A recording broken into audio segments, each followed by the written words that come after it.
ગુજરાતના ઇતિહાસમાં પ્રથમ વખત 5 કરોડ ઉપરના પ્રતિબંધિત કોબરા સાપના ઝેર સાથે 7 લોકોને ઝડપી પાડવામાં સુરત એસઓજીને સફળતા મળી છે. કોઈપણ પ્રતિબંધિત વસ્તુઓના કાળાબજાર, તસ્કરી કે હેરાફેરી કરવામાં માફિયાઓ કોઈ કસર બાકી રાખતા નથી, પણ છેવટે તે કાયદાની જાળમાં ફસાઈ જાય છે. આવી જ એક ઘટના સુરત ખાતે સામે આવી છે, જેના સુરત એસઓજીની ટીમને 5 કરોડ ઉપરના કોબરા સાપના ઝેર સાથે 7 લોકોને ઝડપી પાડ્યા છે. નાયબ પોલીસ કમિશનર રાજદીપસિંહ નકુમ એસઓજીના માર્ગદર્શન હેઠળ વન્યજીવો અને અંગોની તસ્કરી મામલે એસઓજી પીઆઈએ એપી ચૌધરીને સૂચના આપી હતી. પીએસઆઈ RM સોલંકીને ખાનગી રાહે બાતમી મળી હતી કે સુરત શહેરમાં એક ટોળકી દ્વારા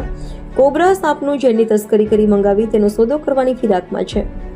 પીઆઈ એપી ચૌધરી દ્વારા ચટકું ગોઠવી આ ટોળકીને કોબરા સાપના ઝેરના બદલે કરોડો રૂપિયાની ઓફર અપાવતા ટોળકી લાલચમાં આવતા જે બાબતેની મીટિંગ કરવા તૈયાર થતા, જેથી આ ટોળકીના સભ્યો સુરત શહેર સરથાણા જગતનાકા સહજાનંદ હબ ગઢપુર રોડ નવજીવન સર્કલ પાસે ફર્સ્ટ ફ્લોર દુકાન નંબર 123 પટેલ લાઈક પાર્ટનર નામની મેરેજ બ્યુરોની ઓફિસમાં ભેગા થવાની હકીકત મળતા તે જગ્યાએ રેડ કરી હતી. મનસુખભાઈ અંબાભાઈ ગિનૈયા, ચીમનભાઈ છગનભાઈ ભુવા, સમીર જયંતિભાઈ પંચાલ, પ્રવીણ કાંતિલાલ શાહ, કેતનભાઈ ચિત્તરંજનભાઈ શાહ, મકરંદભાઈ શ્રીકાંતભાઈ કુલકર્ણી, પ્રાંત રાજેશભાઈ શાહને ઝડપી પાડી તેમની પાસેથી કોબરા સાપના પ્રતિબંધિત ઝેરનો કુલ વજન આશરે 6.5 ml, કુલ કિંમત ₹5 કરોડ 85 લાખનો મુદ્દામાલ કબજે કર્યો હતો. ગુજરાતના ઇતિહાસમાં સૌપ્રથમ વાર 5 કરોડ 85 લાખની કિંમતનું પ્રતિબંધિત કોબરા સાપનું ઝેર એટલે કે વેનમની સાથે 7 ઈસમોને જે છે એ એસઓજીની ટીમે ઝડપી પાડ્યા છે અને એની જાણવાજોગ દાખલ કરી છે અને ફોરેસ્ટ વિભાગ આની અંદર જોડાયું છે. અને આ વેનમ જે છે એ લેબના ટેસ્ટને અંતે સાબિત થશે તો ત્યારબાદ જે છે ફોરેસ્ટ વન અધિનિયમ સંરક્ષણ અધિનિયમ મુજબ ગુનો દાખલ કરી અને આગળની કાર્યવાહી કરવામાં આવશે. કેટલા સમયથી વેચાણ કરેલા શું હકીકત એવી છે કે જે એક અમદાવાદનો વ્યક્તિ છે જેનું નામ છે ઘનશ્યામ સોની, આરટીઓ સર્કલ સામે અમદાવાદમાં રહે છે અને તેણે જે છે એ બરોડાના પ્રશાંત અને મકરંદ આ બંને જે વ્યક્તિ છે એને આ વેચવા માટે આપેલું અને પછી બરોડાના 4 વ્યક્તિઓ સુરતનો જે મેરેજ બ્યુરો ચલાવે છે જેનું નામ છે મનસુખભાઈ અંબાભાઈ દિનૈયા અને એને ત્યાં આ લોકો વેચવા માટે આવેલા અને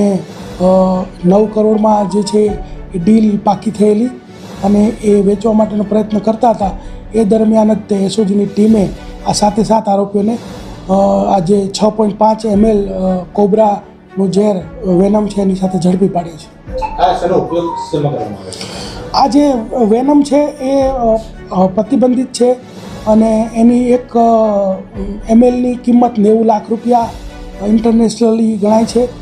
અને આનો જે ઉપયોગ છે એ અલગ અલગ દવાઓ જેમ કે બીપીની દવા, પછી લોહી ગંઠાવાની દવા, હાર્ટ એટેકથી બચવા માટે તેમજ સાપનું ઝેર જે હોય છે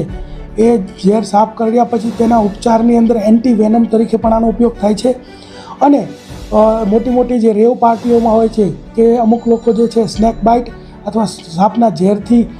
નશો કરતા હોય છે, તો આવી રેવ પાર્ટીઓમાં પણ આનો ઉપયોગ થતો હોય છે.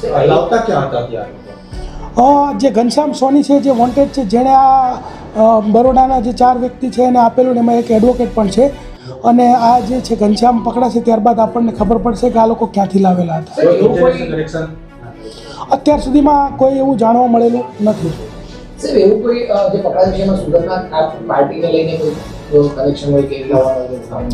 અત્યારે એવું હતું કે જે બરોડાના 4 લોકો છે અને જે સુરતના 3 આ બધા લોકો જે છે એ મળીને અલગ અલગ કમિશનથી એમને એવું હતું કે ભાઈ 9 કરોડમાં ડીલ ફાઇનલ થઈ જશે, તો એ રીતે વેચવા માટે ફરતા હતા અને એ વેચાણ થાય એ પહેલાં જે એસઓજી એને ઝડપી પાડ્યા છે.